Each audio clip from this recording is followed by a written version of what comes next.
Kejriwal ji original तमाशेबाज हैं, वो सब जानते हैं।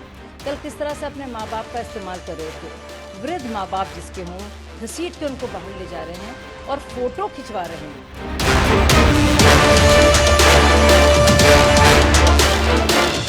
जरा गौर कीजिए, 1885 में A.O. ह्यूम ने कांग्रेस पार्टी को फाउंड किया था। उसके बाद ही बनी सबसे पुरानी पार्टी, देश की आजादी में सबसे आगे थी। उसके बाद से उसको कहा जाता है ग्रैंड ओल्ड पार्टी। और देखिए उस पार्टी का आज हशर कि राहुल गांधी और सोनिया गांधी, जो प्रथम खानदान है जिस पार्टी के, वो उनके पास उनका अपना कैंडिडेट नहीं था। जब वो वोट डालने गए, उन्होंने डाला उस पार्टी को वोट जिन्होंने उनको पूरी तरह से शिकस्त दी है, दिल्ली में भी, पंजाब की। ना सिर्फ ये, उनको गाली गलौज करके इतना जलील किया है अन्ना हजारे आंदोलन में।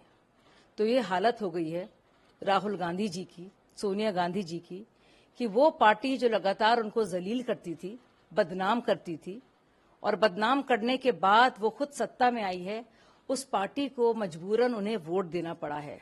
ये है हालत आम आदमी पार्टी की और कांग्रेस पार्टी की।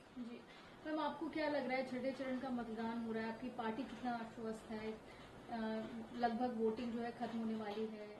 हमारी पार्टी पूरी तरह से आश्वस्त है और पहले फेज से भी अब तक पूरी तरह से आश्वस्त है। मुझे लगता है लोग जानते हैं कि ये लोकसभा के चुनाव हैं, ये प्राइम मिनिस्टर चुनने का चुनाव है।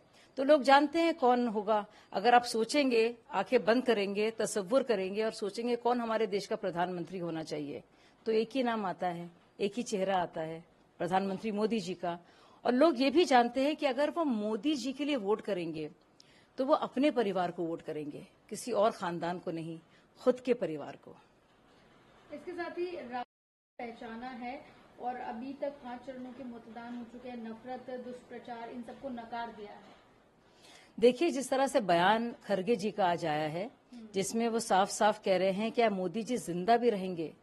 ये वो लोग हैं, ये वो पार्टी है जो कहती है मोहब्बत की दुकान, लेकिन मोहब्बत की दुकान में बिकता है नफरत का सामान। और एक बार फिर से इतनी बुरी बात कहकर, दुर्भावना के साथ बद्दुआ दी है उन्होंने हमारे प्रधानमंत्री जी को। मुझे लगता है कि देश के लोग इस पार्टी का जो चरित्र है वो देख रहे हैं और समझ रहे हैं। अरविंद केजरीवाल भी घर से निकले, परिवार के साथ वोट डाला और ट्वीट करते हुए जानकारी दी कि मेरी मां नहीं आ सकी, लेकिन पिताजी, पत्नी और सभी बच्चों के साथ वोट डाला है। और लोगों से भी अपील की है कि बाहर निकलिए, महंगाई के खिलाफ, बेरोजगारी के खिलाफ वोट कीजिए। केजरीवाल जी ओरिजिनल तमाशेबाज हैं, वो सब जानते हैं। कल किस तरह से अपने माँ बाप का इस्तेमाल कर रहे थे। वृद्ध माँ बाप जिसके हों, घसीट के उनको बाहर ले जा रहे हैं और फोटो खिंचवा रहे हैं, जबकि पुलिस को आना भी नहीं था उनसे पूछताछ के लिए। तो कितनी ये नाटकबाजी करेंगे, बहुत अफसोस होता है। कम से कम अपने माँ बाप को तो ना इस्तेमाल करें।